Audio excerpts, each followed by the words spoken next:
Hello viewers, তোমরা সবাই কেমন আছো? আশা করছি তোমরা সবাই ভালো আছো। আজ নিয়ে চলে এসেছি একটা দারুণ রেসিপি নিয়ে। আর এই রেসিপিটা হলো বিকেলের নাস্তা, যেটা তোমরা চায়ের সঙ্গে পরিবেশন করলে কিন্তু দারুণ লাগবে। তাই চলো এই রেসিপিটা চটপট কিভাবে বানাতে হয় সেটা জেনে নেওয়া যাক। প্রথমে আমি একটা বোলে নিয়ে নিয়েছি ডিম, তারপরে নিয়ে নিয়েছি চিনি। এগুলোকে ভালো করে মিক্স করে নিতে হবে। আমি এখানে হাফ কাপ পরিমাণ চিনি ব্যবহার করেছি।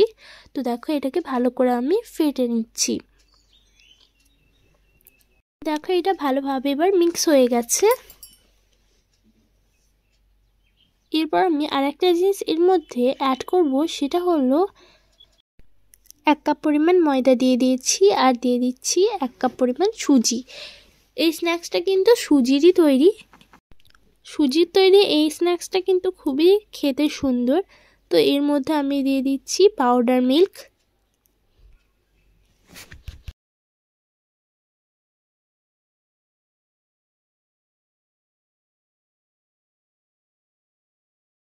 সামান্য পরিমাণ দিয়ে দিচ্ছি লবণ।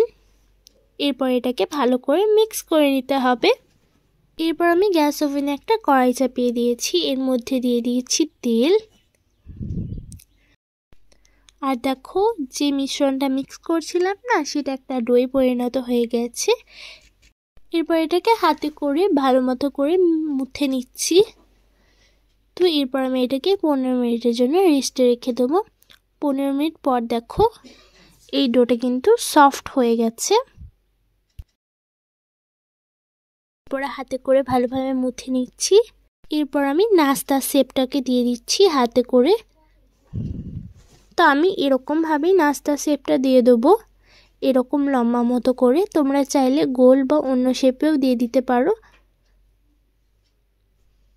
এরকমভাবেই সবগুলোকে বানিয়ে নিতে হবে। তো দেখো, সব সেম প্রসেসে আমি রেডি করে নিয়েছি।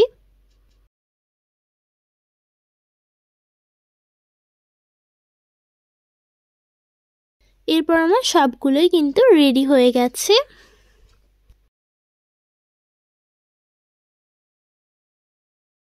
তো গ্যাস ওভেনে আমি একটা কড়াই চাপিয়ে দিয়েছি। এর মধ্যে দিয়ে দিয়েছিলাম তেল। আর এরপর আমি এই স্ন্যাক্সটাকে এর মধ্যে ছেড়ে দিলাম। আর একটাকেও ছেড়ে দিলাম। তো আর একটাকেও ছেড়ে দিচ্ছি। এরকমভাবে স্ন্যাক্সগুলোকে ছেড়ে দিতে হবে। তো দেখো, দেওয়ার সঙ্গে সঙ্গেই কিন্তু এগুলো ফুটতে শুরু করছে। কিছুক্ষণ পর দেখবে এগুলো লাল লাল হয়ে গেছে।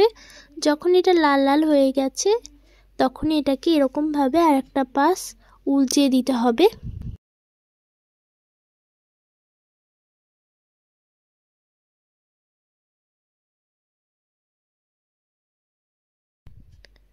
তো এক পাশ আমার ভাজা হয়ে গেছে, আর এক পাশ আমি ভেজে নিচ্ছি। সত্যি দারুণ একেবারে। এগুলো মনে হচ্ছে এবার ভাজা হয়ে গেছে। তো আমি আর এক পাশ উল্টে দিচ্ছি। কিছুক্ষণ পর দেখবেন সবগুলোই রেডি হয়ে গেছে। এরপর আমি এগুলোকে তুলে নিচ্ছি। একটা প্লেটে সবগুলোকেই তুলে নিচ্ছি। তারপরে করে দেবো সার্ভ। আর সবগুলোই পারফেক্টভাবে রেডি হয়েছে। তাই অবশ্যই এই রেসিপিটা ট্রাই করে দেখবে। দেখলে তো কত চটজলদি বানানো যায় এই রেসিপিটা। তো এর শুধু লুকটা দেখো, একেবারে দারুণ। কি বলবো, যেমন দেখতে হয়েছে ঠিক সেরকমই খেতে। ভেতরটা দেখিয়ে দিচ্ছি যে কেমন হয়েছে। একেবারে দারুণ। তাই একবার হলেও এই রেসিপিটা ট্রাই করে দেখবেন। তো আজকের মতো বিদায় নিচ্ছি। ভালো থাকবে, সুস্থ থাকবে, আর পরে ভিডিওটার জন্য অপেক্ষা করবে। আর যারা যারা আমার চ্যানেলটাকে এখনো পর্যন্ত সাবস্ক্রাইব করেনি, তারা অতি অবশ্যই সাবস্ক্রাইব করে দেবে।